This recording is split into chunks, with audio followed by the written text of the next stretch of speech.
नमस्कार। Sports can के आज के संस्करण के साथ मैं प्रशांत कुमार आप सभी श्रोताओं का अभिनंदन करता हूं। हम लेकर आए हैं स्पोर्ट्स कैन का ये नया रंग, जिसमें है खिलाड़ियों का जोश, खेल का रोमांच और जीत की उमंग।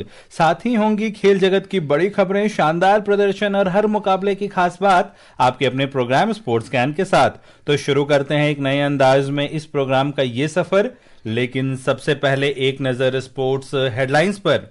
ग्रैंड मास्टर आर प्रज्ञानंदा ने ग्रैंड शतरंज टूर प्रतियोगिता सिंकफील्ड कप में सैमुअल सेवियन के साथ ड्रॉ खेला। इगा स्वाइतेक ने कैनेडियन ओपन टेनिस प्रतियोगिता के महिला सिंगल्स सेमीफाइनल में जगह बनाई।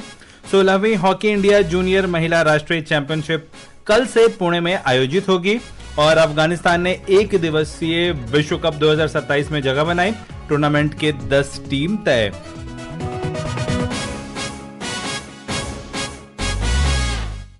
कार्यक्रम की शुरुआत करते हैं शतरंज से, जहां आर प्रज्ञानंदा का लगातार अच्छा फॉर्म जारी है। भारतीय ग्रैंड मास्टर आर प्रज्ञानंदा ने ग्रैंड शतरंज टूर की प्रतियोगिता सिंकफील्ड कप के पहले दौर में अमेरिका के सैमुअल सेवियन के साथ आसान ड्रॉ खेला। सुनते हैं एक रिपोर्ट।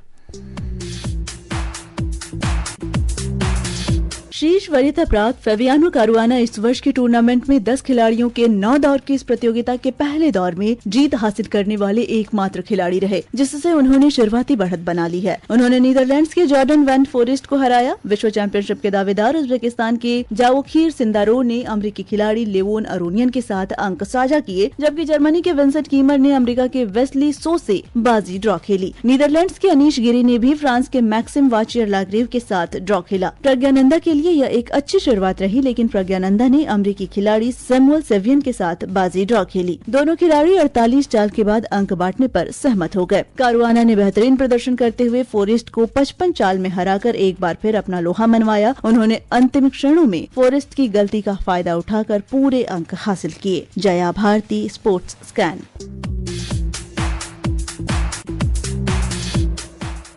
और श्रोताओं, आपको बता दें कि भारतीय ग्रैंड मास्टर आर प्रज्ञानंदा ने grand chess tour Saint Louis rapid और ब्लिट्ज का खिताब अपने नाम किया है। फाइनल में प्रज्ञानंदा ने एक राउंड बाकी रहते ही जावोखिर सिंदारोव को हराया था। इसके साथ ही प्रज्ञानंद जून में प्रतिष्ठित नॉर्वे चेस खिताब जीतने वाले पहले भारतीय बनकर इतिहास रख चुके हैं। लगातार उनका ये प्रदर्शन दर्शाता है कि किस तरह के फॉर्म में प्रज्ञानंदा हैं अभी शतरंज के खेल में।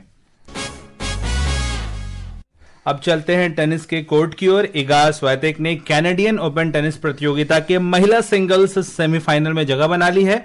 शीर्ष खिलाड़ी और छठी बार की ग्रैंड स्लैम चैंपियन इगा ने रूस की डायना स्ट्राइडर को 64 मिनट तक चले मुकाबले में 6-2, 6-1 से हराया। सेमीफाइनल में स्वाइतेक का मुकाबला यूक्रेन की 9वीं वरीयता प्राप्त एलिना स्वितलिना से होगा। स्वितलिना ने दूसरे क्वार्टर फाइनल में रूस की एकातेरिना अलेक्जेंड्रा को 3-6, 6-0, 6-3 से हराकर अंतिम 4 में जगह बनाई। और अधिक जानकारी के साथ हमारे साथ जुड़ गए हमारे सहयोगी विशेष। महिला सिंगल्स में कई रोमांचक मुकाबले देखने को मिल रहे हैं, किन किन खिलाड़ियों पर नजरें होंगी? देखिए प्रशांत, अगर आज के मुकाबलों की बात करें तो स्वितोलिना जो है उनका मुकाबला बहुत बेहद रोमांचक रहा। अलेक्जेंड्रोवा ने उनको पहला सेट हराया, लेकिन उन्होंने दूसरे और तीसरे सेट में शानदार वापसी करते हुए 6-0 और 6-3 से मुकाबला अपने नाम किया। अगर स्वाइतेक की बात करें तो उन्होंने एक तरफा मुकाबला जीता है, जहां उन्होंने 6-2 और 6-1 से जीत दर्ज करी। अगर हम कल के होने वाले क्वार्टर फाइनल मुकाबलों की बात करें तो बेलिंडा बेनसिच और कोको गॉफ, ये मुकाबला बहुत ही रोमांचक होने की उम्मीद है, क्योंकि कोको गॉफ जो है बेहतरीन फॉर्म से गुजर रही है। वहीं एक बहुत कमाल की टक्कर हमको देखने को मिलेगी नाओमी ओसाका और एलिना रायबकीना के मुकाबले में। तो इन मुकाबलों के जो विजेता हैं वो 13 अगस्त को सेमीफाइनल में भिड़ेंगे, जबकि एक सेमीफाइनल मुकाबले के लिए इगा स्वाइतेक और स्वितोलिना ने अपनी जगह पक्की कर ली है और 14 अगस्त को महिला सिंगल्स का फाइनल खेला जाएगा। जी, आपने महिला वर्ग के बारे में बताया, लेकिन पुरुष सिंगल्स में भी बहुत ही रोमांचक मुकाबले की उम्मीद की जा सकती है। क्वार्टर फाइनल के मुकाबले अगर हम बात करें तो लुसियानो डार्डरी की बात हो गई या फिर ब्रेंडन नाकाशिमा, राफेल जोडार जो है प्रतिस्पर्धा करते नजर आएंगे। तो इन खिलाड़ियों से क्या कुछ उम्मीदें होंगी? जी, अगर देखा जाए तो इस प्रतियोगिता में कार्लोस अल्कराज, जियानिक सिनर, नोवाक डिजोकोविक जैसे खिलाड़ी बाहर हैं, तो इन सभी जो खिलाड़ियों को काफी अच्छा मौका है वो इस मुकाबले में अपने जो उनका तरीका है उसको बेहतर तरीके से खेलकर देख सकते हैं, जबकि अलेक्जेंडर ज़्वेरेव ने इस टूर्नामेंट में अपनी जगह बनाई थी और राउंड ऑफ 32 में ही वो बाहर हो गए थे जी। अगर क्वार्टर फाइनल मुकाबलों की बात करें तो 2 क्वार्टर फाइनल मुकाबले आज खेले जाएंगे, जैसा कि आपने बताया, नाकाशिमा और डाडेरी के बीच और जोडार और आर्थर फिल्स के बीच। वहीं कल भी 2 मुकाबले खेले जाएंगे, जहां पर एक मुकाबला जेकब मेंसिक और बेन शेल्टन के बीच होगा। ये दोनों ही खिलाड़ी बहुत ही शानदार तरीके से अभी तक खेलते हुए आए हैं और आगे भी इसी प्रकार से इनसे उम्मीद की जा सकती है। इनका भी फाइनल जो है 14 अगस्त को ही खेला जाएगा। जी, अब देखना दिलचस्प होगा कि दोनों ही वर्ग में, महिला वर्ग और पुरुष वर्ग में, कौन से खिलाड़ी बाजी मारते हैं और कैनेडियन ओपन टेनिस का खिताब अपने नाम करते हैं। अब चलते हैं महिला हॉकी की ओर। 16वीं हॉकी इंडिया जूनियर महिला राष्ट्रीय चैंपियनशिप 2026 कल से पुणे में शुरू हो रही है। प्रतियोगिता के 3 वर्गों में कुल 30 टीम हिस्सा लेंगी। सुनते हैं विशाल शर्मा की ये रिपोर्ट। 12 से 23 अगस्त तक होने वाली जूनियर महिला राष्ट्रीय हॉकी टूर्नामेंट में टीमों को डिवीजन ए, डिवीजन बी और डिवीजन सी में रखा गया है। इस प्रतियोगिता में टीमें न केवल खिताब के लिए बल्कि अपने से ऊपर वाले डिवीजन में पहुंचने का भी प्रयास करेंगी। डिवीजन ए में 12 टीमें हैं, जिन्हें 4 पूल में रखा गया है। पूल ए में झारखंड, पंजाब और चंडीगढ़, पूल बी में हरियाणा, ओडिशा और बंगाल, पूल सी में उत्तर प्रदेश, महाराष्ट्र और मणिपुर तथा पूल डी में छत्तीसगढ़, मध्य प्रदेश और हिमाचल प्रदेश शामिल हैं। डिवीजन ए की 12 टीमें प्रतिष्ठित राष्ट्रीय चैंपियनशिप खिताब के लिए प्रतिस्पर्धा करेंगी। इस डिवीजन में 11वें और 12वें स्थान पर रहने वाली टीमें अगली प्रतियोगिता के लिए डिवीजन बी में चली जाएंगी। डिवीजन बी में शामिल 10 टीमों को 2 पूल में बांटा गया है। पूल ए में आंध्र प्रदेश, असम, दिल्ली, केरलम और मिजोरम, जबकि पूल बी में कर्नाटक, उत्तराखंड, तमिलनाडु, बिहार और गोवा शामिल हैं। इस डिवीजन की शीर्ष 2 टीमें डिवीजन ए में पहुंचेंगी, जबकि सबसे नीचे की 2 टीम डिवीजन सी में चली जाएंगी। डिवीजन सी में शामिल 8 टीमों को 2 पूल में बांटा गया है। पूल ए में अरुणाचल प्रदेश, दादरा और नगर हवेली, दमन और दीव और त्रिपुरा, जबकि पूल बी में पुदुचेरी, गुजरात, जम्मू कश्मीर और तेलंगाना की टीम शामिल हैं। इस श्रेणी की शीर्ष 2 टीम अगली प्रतियोगिता के लिए डिवीजन बी में प्रवेश करेंगी। Vishal Sharma, sports scan. और इसी सप्ताह के अंत में 15 अगस्त से 30 अगस्त के बीच विश्व कप, हॉकी विश्व कप भी खेला जाएगा, जो कि बेल्जियम और नीदरलैंड्स की संयुक्त मेजबानी में होना है। तो इस प्रतियोगिता के साथ साथ विश्व कप पर भी सबकी नजरें होंगी। और अब बात स्क्वॉश पर। HCL squash PSA challenger tour event के पुरुष सिंगल्स के शुरुआती राउंड में अरिहंत KS ने स्विट्जरलैंड के लिएंड्रो मैनहार्ट को 11-6, 9-11, 13-11, 11-4 से हराया। सुनते हैं ये रिपोर्ट। कोलकाता में महिलाओं के पहले राउंड के मुकाबलों में कल पूजा आरती रघु ने वापसी करते हुए काश्मी मंगल को 13-15, 11-6, 11-6, 7-11 और 11-9 से हराया। वहीं अनन्या नारायण ने आना सिंह को 8-11, 11-2, 11-8, 11-8 से मात दी, जबकि वसुंधरा नांगरे ने अपने ही देश की जेनेट विधि को 11-8, 11-5, 11-5 से शिकस्त दी। पुरुषों के वर्ग में भारत की उम्मीदें चौथे सीड सूरज कुमार चंद और ओम सेमवाल पर टिकी रहेंगी, जबकि राहुल बैठा और संदेश पलानीवेल रवि कुमार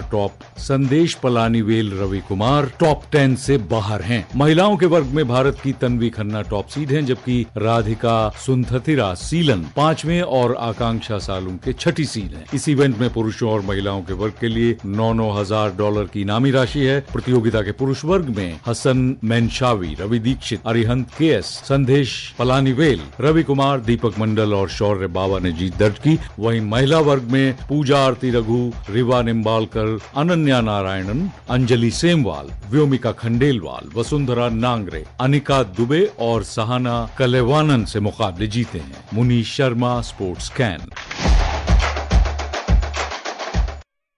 श्रोताओं को बता दें कि HCL squash PSA challenger tour ने अब तक इंदौर, मुंबई और चेन्नई में इवेंट आयोजित किए और अब ये कोलकाता में आयोजित किए जा रहे हैं। जम्मू कश्मीर के मुख्यमंत्री उमर अब्दुल्ला ने कल जम्मू कश्मीर के उत्कृष्ट खिलाड़ियों और अंतर्राष्ट्रीय स्तर पर उपलब्धि हासिल करने वाले खिलाड़ियों को कुल 2,71,00,000 रुपए के नकद पुरस्कार प्रदान किए। श्रीनगर स्थित शेर कश्मीर इंटरनेशनल कन्वेंशन सेंटर में पुरस्कार वितरण समारोह आयोजित किया गया।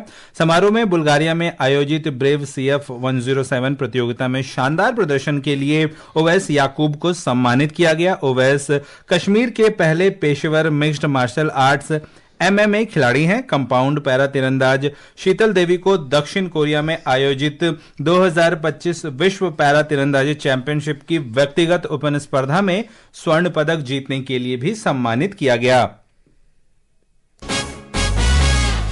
और अब चलते हैं क्रिकेट के मैदान की ओर। अफगानिस्तान ने दक्षिण अफ्रीका, जिम्बाब्वे और नामीबिया की संयुक्त मेजबानी में आयोजित होने वाले एक दिवसीय विश्व कप 2027 में जगह बना ली है। आयरलैंड के खिलाफ जारी 5 वनडे मैचों की श्रृंखला के तीसरे मैच में जीत दर्ज कर अफगानिस्तान ने विश्व कप 2027 में प्रवेश कर लिया है। सुनते हैं एक रिपोर्ट।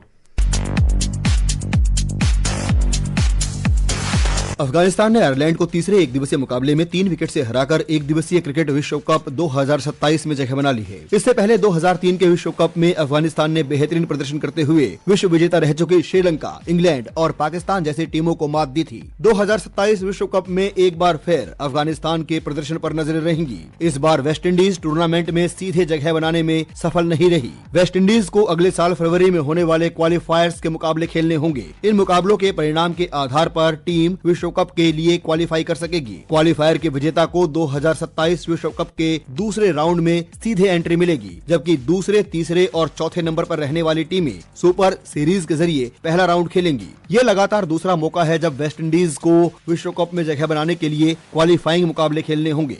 वनडे विश्व कप 2023 में भी वेस्टइंडीज क्वालिफाई नहीं कर सकी थी। अफगानिस्तान के क्वालिफाई करने के साथ ही वनडे विश्व कप 2027 में 10 टीमें तय हो गई हैं। ये टीमें Bharat, Pakistan, Sri Lanka, Bangladesh, Afghanistan, Australia, New Zealand, England, दक्षिण अफ्रीका और जिम्बाब्वे हैं। दक्षिण अफ्रीका और जिम्बाब्वे मेजबान होने के चलते पहले ही विश्व कप के लिए क्वालिफाई कर चुके हैं। Virender Kaushik, sports scan.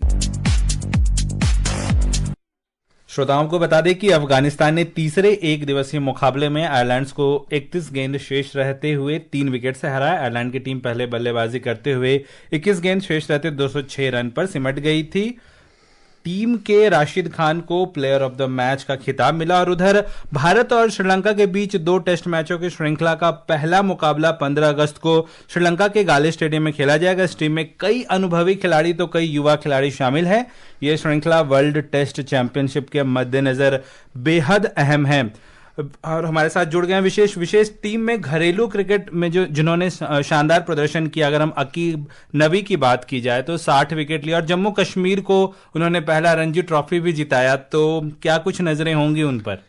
देखिए, आकिब नबी डार ने प्रशांत जसप्रीत बुमराह की जगह पर अपना स्थान पक्का किया है टीम में।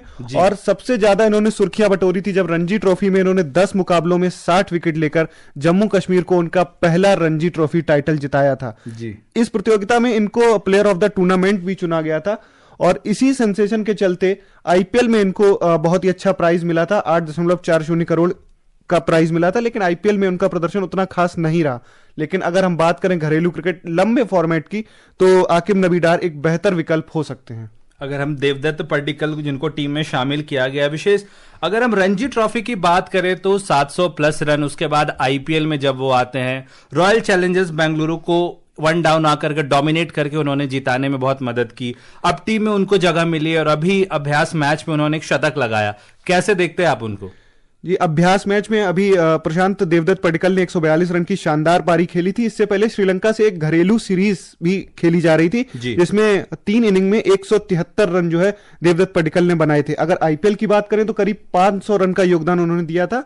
आखिरी मुकाबला नवंबर 2024 में खेला था और अब अपने नेक्स्ट असाइनमेंट को लेकर वो रेडी हैं। जी, साई सुदर्शन टीम से बाहर हो गए, उनकी जगह सरफराज खान को टीम में जोड़ा गया जिन्होंने न्यूजीलैंड के खिलाफ 2024 में टीम में शामिल थे। अब जो है 2 साल बाद उनको टीम में जोड़ा गया है, तो क्या कुछ होंगे उनसे उम्मीदें? देखिए, सरफराज खान को ये फर्क नहीं पड़ता है शायद कि उनको टीम में रखा जाए या ना रखा जाए, वो लगातार बेहतर प्रदर्शन करते रहते हैं। विजय हजारे में 303 रन, रणजी ट्रॉफी में एक बहुत बड़ा दोहरा शतक 227 रनों का, इसके अलावा 53 का औसत और सैयद मुश्ताक अली में 65 का औसत, विजय हजारे में 75 के औसत के साथ 303 रन। बहुत ही शानदार प्रदर्शन रहा उनका। जी, और श्रोताओं अब समय हो रहा है आपसे विदा लेने का। आपको ये कार्यक्रम कैसा लगा, इस पर आप अपनी राय और सुझाव स्पोर्ट्स कैन की ईमेल sportscan.air@gmail.com पर हमें भेज सकते हैं। तब तक के लिए मुझे और स्पोर्ट्स कैन की टीम को अनुमति दीजिए। नमस्कार।